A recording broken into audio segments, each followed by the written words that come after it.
So my name is Michele. So welcome today. So we have a guest today that is going to talk about self-care.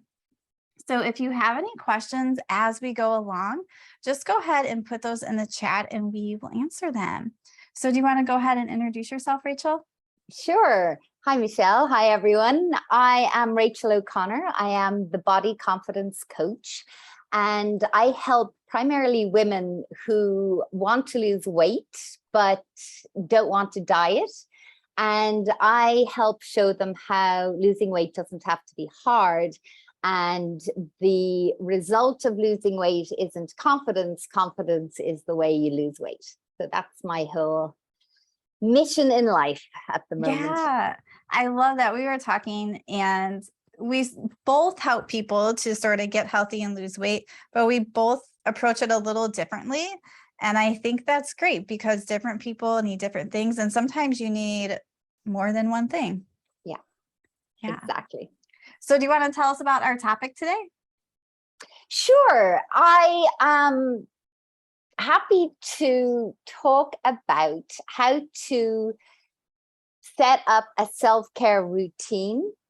And what I love talking about is how you can do that in a way that you create a template for yourself, and you can bring that template into all areas of your life, not just in your health and wellness. It can be put into your business. It can be put into your personal life.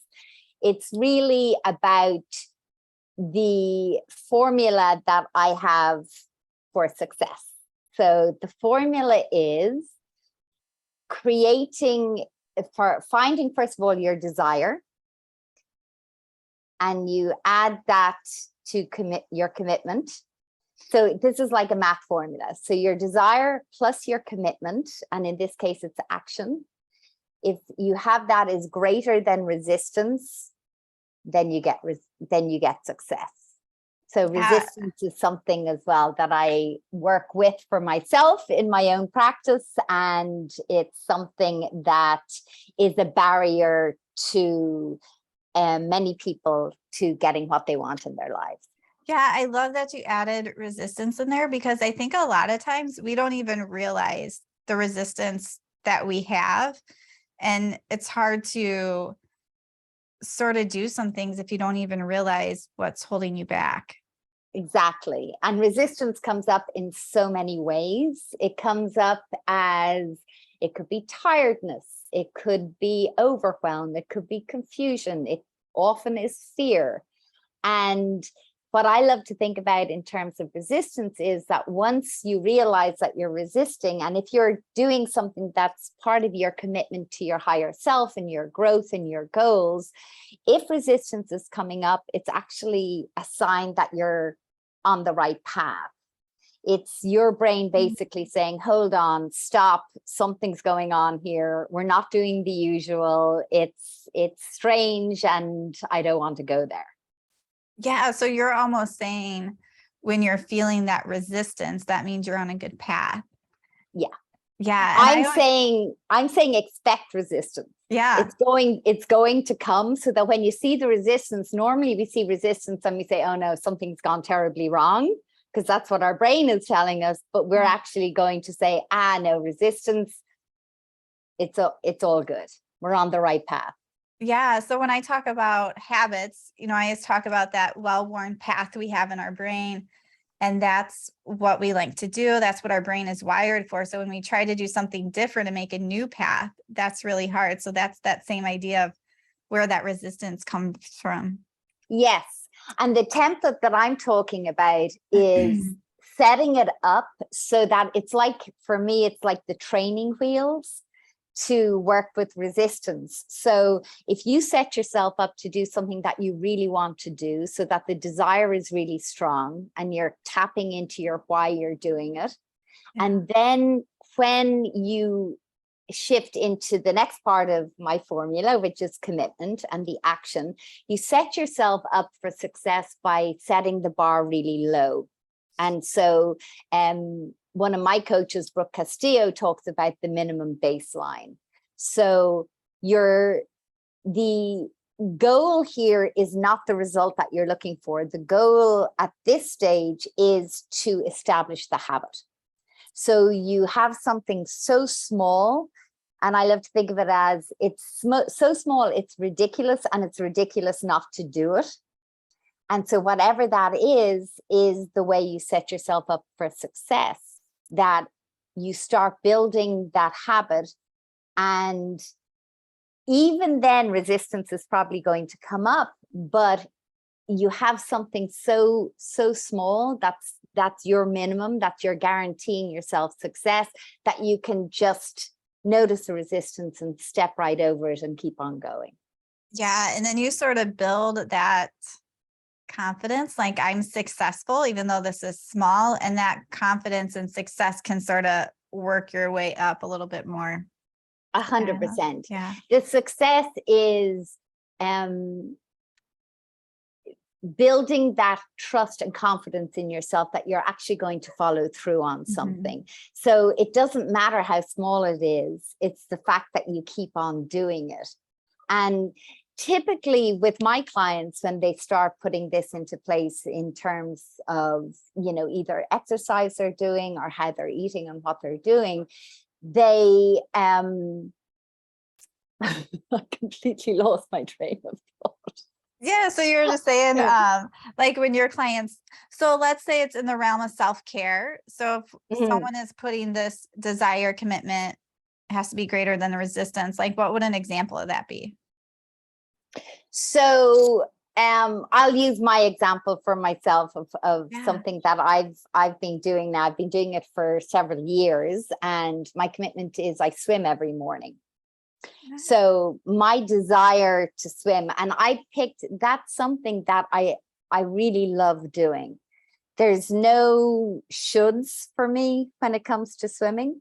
So that's the desire part. It's like something that you really want to do. So when it comes to moving your body, there are so many choices out there that if you hear a should, I should do weights, or I would say, you're not on the right track, especially for beginning something and establishing the routine.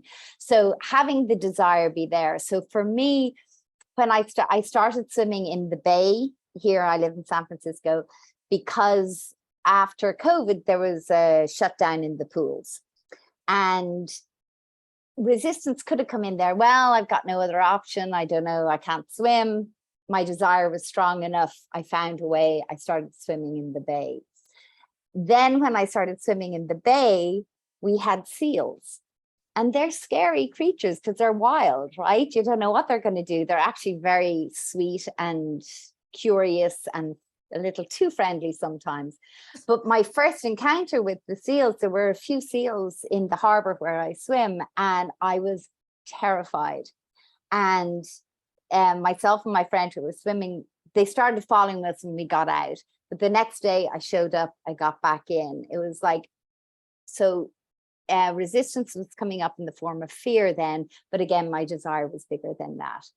So keep on shifting away from the resistance to what you want, and that's going to keep you on the right side of the formula. Yeah, I love that. I love your story too about the seals, because I would get freaked out too. Oh yeah. And listen, we've had sharks, little ones, 3-foot shark, jellyfish, sea otters, and you know, it's all there, and every day is different. Yeah. And I think especially when you use desire in that example, I think it made it really clear like what that meant. And I think especially when it comes to self-care, it has to be something that like refuels you and feels really good. So I know for me, that's just like going outside for a walk, not necessarily like an exercise walk, just getting outside, doing a yoga.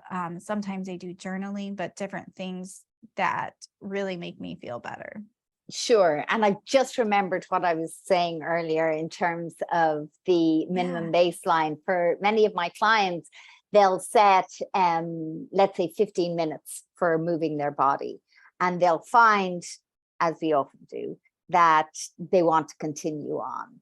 And I would just caution as well, though, saying, oh, well, I did a half an hour today, I don't have to do the 15 minutes tomorrow. It's the minimum. You can go over as much as you want, but you hit your minimum. And I do also recommend doing it every day, and if not every day, Monday to Friday. Yeah. Yeah. I think that just helps build a habit better when you do it most of the week. Then you don't have to think about it eventually.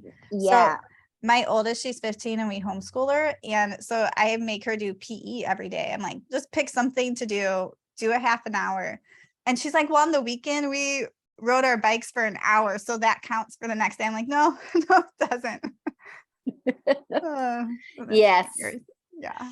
Well, it's a whole different kettle of fish when you're dealing with children that I have no experience of. I'm not a mom, so Yes, but that idea I'll of leave that to your area of expertise.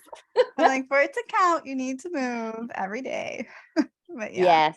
Yeah. And actually, one of the things that's funny that I recommend to people when if someone's having difficulty coming up with what it is that they really desire, because a lot of times people are very disconnected from themselves and they can't actually feel what would be good and what would feel good. And I often recommend go back into your childhood and see what it is that you loved doing when you were a kid. Now, for me, I loved swimming, and I didn't swim for many, many years until I started back in 2017. Yeah. So yeah. So it's good to Yeah. look back there for some guidance. Yeah, because I think it gets easy to lose stuff that we enjoy as we get older or busier or have careers, that those natural born interests, you sort of lose touch with. Yeah. Yeah, awesome. So what other self-care tips do you have? Oh my goodness. So in terms of the action item, right? So if we're talking about the desire plus commitment, and I'm looking at commitment as an action, because I love this idea that you can really desire something, but if you're not actually committed to it and doing something, it doesn't matter. So again, a lot of women that I know really want to lose weight, but they aren't in the action part of it, the commitment action, because in this case, the resistance is winning out. So in terms of the action portion, it's all of the things that we've heard many times before in order to establish a habit. So again, minimum baseline is kind of the first step for me. I like as we talked about, the daily habit, because it gives your brain less room to negotiate. If you say, I'm going to do it every day, or failing that, if you say, I'm going to do it Monday, Wednesday, and Friday, then schedule it out. You want to make decisions as little as possible, so you avoid this whole decision fatigue. So once you schedule it out, decide what the time is. Yes, there are going to be times that it's going to have to shift, but again, give yourself the best chance of success, picking a time that you know more often than not you're going to be able to show up and fulfill on. So that's another thing, scheduling it. Visual reinforcement. So after you've done something, and I think you do this with your clients as well. I think I saw it on one of your feeds. Just marking it, putting a color or a star or something on your calendar to say that you fulfilled on whatever it was that you were doing, which is a great, your brain really feeds off of that. I think apparently you get a little bit of a dopamine hit just to say, oh yeah, I did that, and tick that box. Yeah, I do that for myself. I have a monthly calendar I print out, and I write my workout. I mean, whether that's a walk or strength training, whatever it is, so I can see that I'm doing something. And then I also, in my bathroom, I put up a monthly tracker that's like a spiral thing. So I have my 5 habits or 5 little things I'm working on, so I can see that. And I tried to have it in my planner, but I didn't look at that page. So I had to put it up in my bathroom where I see it every day.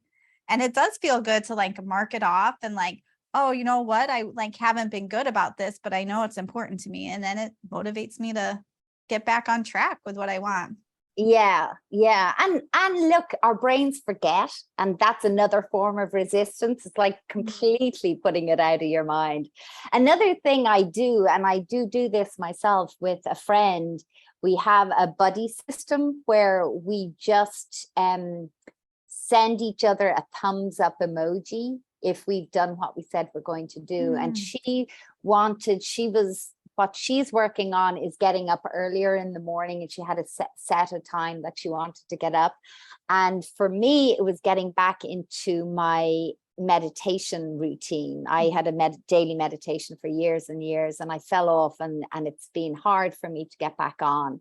And so we just do the thumbs up emoji, and then we acknowledge it with a heart, and that's it. Because I want to keep it simple as well. It's not big emails and texts and all of that. It's just like done. And that helps me, as it's a great reminder. It's, to me, it's different people respond differently to accountability, and they need it in different ways. I'm very much a self-accountable person, so I don't necessarily need the outward accountability, but it does help remind me. So it's a good one for me. Yeah, I love how you brought that up. Can you explain that a little more? Someone who is more self-accountable versus someone who needs some outside accountability? Sure. I'm borrowing from Gretchen Rubin, and she has a book, and I don't know what it's called. It's called The Four Something, and maybe it's the Four Personalities, all around habits. And there's the person who is self-accountable. There's the person who needs validation or the accountability from outside. Then there's I think there's a mix of the two. And the last one is the rebel, who doesn't want their own accountability. They don't want it from outside. They don't want anyone telling them what to do. They don't want to even do it for themselves. And they're pretty rogue. But if you like, I can get the name of the book and give it to you after. You can add it to your notes. Yeah, I love that, because there are different people that need different things. And I think if you're someone who needs that accountability, you really got to be aware of that and make sure you're getting that accountability so you don't keep failing. Because when we keep failing at something, then we don't want to try it anymore, and we start to give up. 100%. And this is a big part of why people fail, is because of how they're talking to themselves and beating themselves up. So, and so on the flip side, when you keep on showing up every day and you're feeling better about yourself, it's because you're saying nice things to yourself. Hey, look at me. I did that. I showed up. I did it again. I've done it for this amount of time. The other thing I will say about creating a habit, anything that requires you to sustain willpower for a very long time is not sustainable. It's going to fail. So you want to get your willpower, you need it at the beginning. And that's why the desire comes in, because if you really want something, your will is high. And if you can keep that momentum going until you've established the habit, then the willpower is no longer needed, because the groove is in place.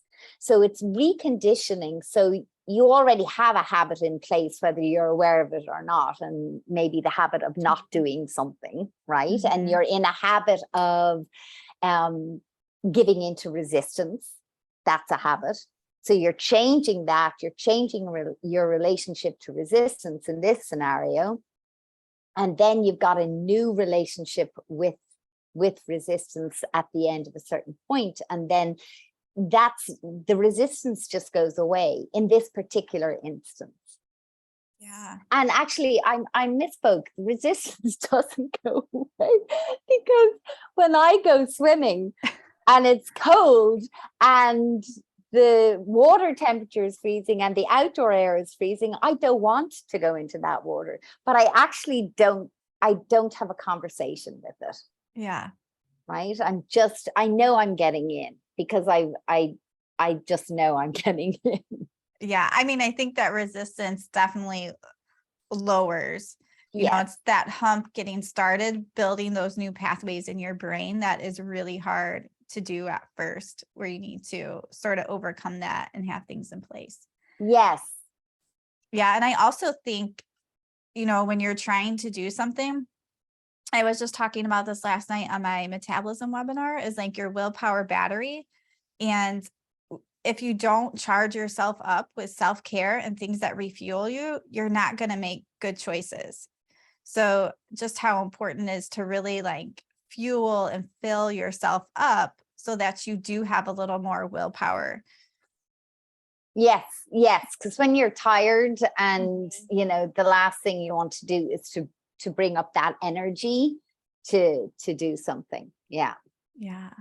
Yeah, perfect. Do you have anything else to add?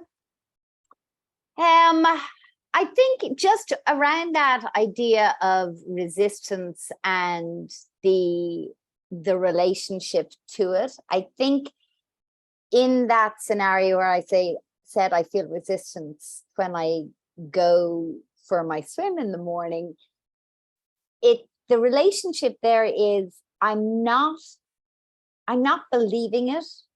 I'm not giving it too much credence. I'm not conversing with it, but I'm also not rejecting it. I'm not pushing it away. I'm not engaging with it, but I'm not ignoring it either. I recognize that it's there. So there's this whole interplay of, when they say what you resist persists, and if you're pushing against it, you're fueling it. It's just this sense of allowing it to be there is hugely powerful.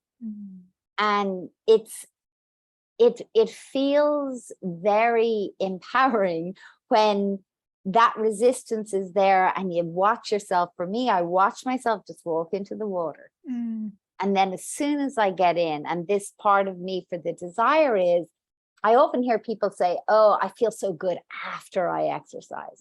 When I swim, I feel so good as I'm exercising. My body feels amazing. And I'm very much in touch with how my body feels when I move through the water. So I love that in terms of tapping into the desire of something that you actually love doing while you're doing it, as well as enjoying the aftermath of it. Yeah, I love that. So I love that idea of when you're feeling resistance is to not ignore it, but not to give into it. Yeah. But do you have any tips for people to do that, or like what to avoid? Avoiding, what do you mean? Like, how do we let that thought be there, but not actually talk with it or give into it, but not ignore it? Yeah, well, it's like as soon as you, first of all, with awareness comes your power, right? And as you say, a lot of times people don't even know they're resisting, right? So you can decide ahead of time what you're going to say to that resistance, right?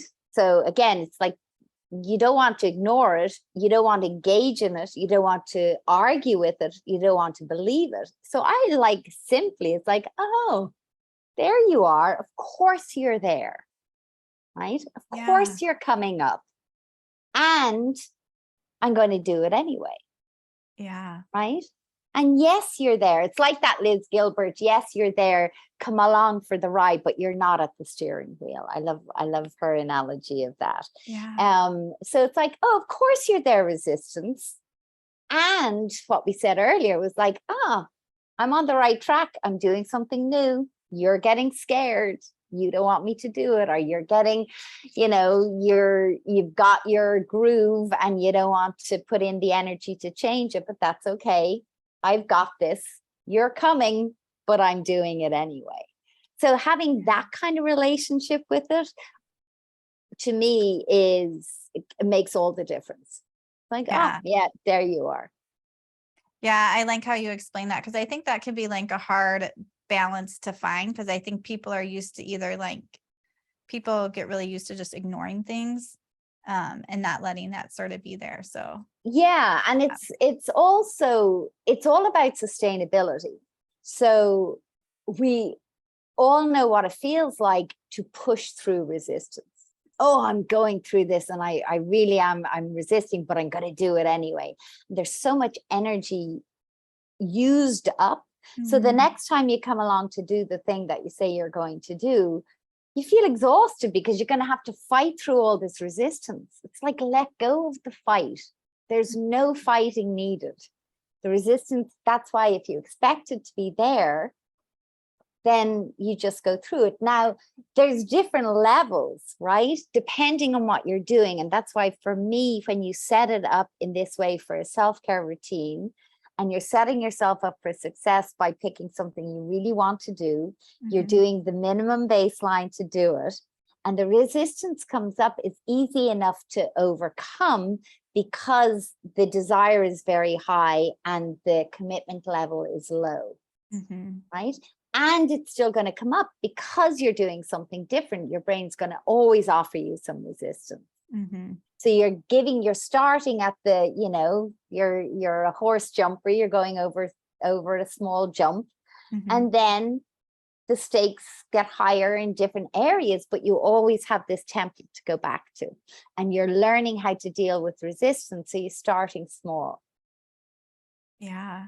Yeah. I just love how you put all those pieces together, because I think it's really easy to get caught up or stuck in something and just give up because you don't really know what's going on. Yeah, and it can get overwhelming. Like the resistance can feel really big. And look, the other thing is, if resistance comes up really strong and you fall off and you don't do it, it's okay. That's your opportunity to learn how to be gentle with yourself, forgiving with yourself, and just get back on the next day. Yeah. And possibly even like reassess. So I'll do different habits with either nutrition or exercise with my clients. And if they are struggling, we go back to like, what can you do 90% of the time, and just reassessing. Maybe that was a little too high and you need to bring it down to start with. 100%. And that's like with your minimum baseline, you check in after the first week. Well, is this working? Am I showing up more often than not? Am I showing up, or am I not showing up? I set it at 30 minutes, maybe it's 15. And you'll see your brain say, well, 15 doesn't matter. You're not going to get anywhere with 15. And again, that's not the point. The point is to get you started. So whenever your brain throws up these things, say, yeah, got it. And this is what we're doing, because you know why. Yeah. Yeah. I just had a client who wanted to add more movement and steps to her day. And obviously the goal is like 10,000, but I'm like, what are you doing most days now? And then we just bumped it just a little above that, and we're going to start there so that she can be successful. And then we'll bump it up if we think that's doable. 100%. Yeah. And it's like, as well, people add different things. I'm going to do this, and I'm going to do this, and I'm going to do this. Just start with one thing and just do that, and gain mastery there, and then go on, either bump it up or add something else.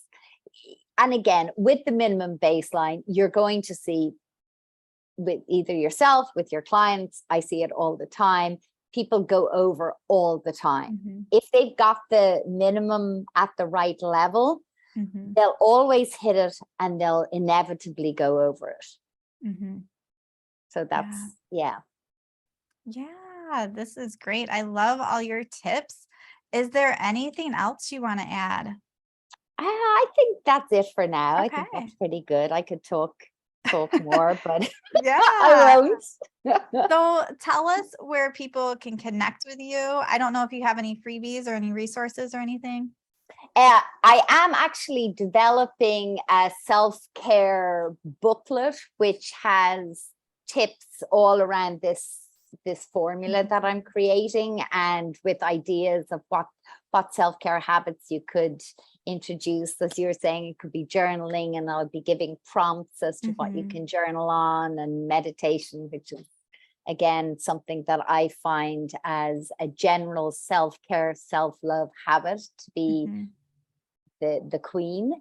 So I will be developing that, and then when it's ready, I'll let you know. But in the meantime, people can find me at rachelo'connorcoaching.com or thebodyconfidencecoach.com with our Rachel O'Connor coaching @gmail.com.